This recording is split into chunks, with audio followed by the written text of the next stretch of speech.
සතුටු කඳුළු නේද පුතා? නෑ සර්. නෑ?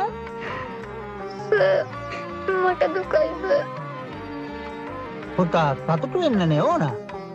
සර් මේ මගේ චරිතය නෙමෙයි. මගේ චරිතේ රජ්ජරුවන්ගේ චරිතේ. දැන් මෙයා තමයි ඒක කරන්න හිටියේ. ඒ වුණාට නැඳුම් ප්‍රශ්නේ නේද මේ? ඉතින් ඇයි පුතා රජුරුවන්ගේ චරිත නොකළේ? මට රජ්ජරුවන්ගේ චරිතේ කරන්න සල්ලි තිබෙන්නේ.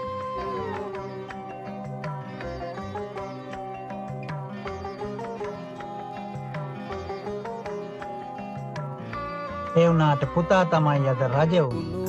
සින්දු කිතු ගොස් රැඳු ජයදද බැඳු වෙමිකේ සාරින්දු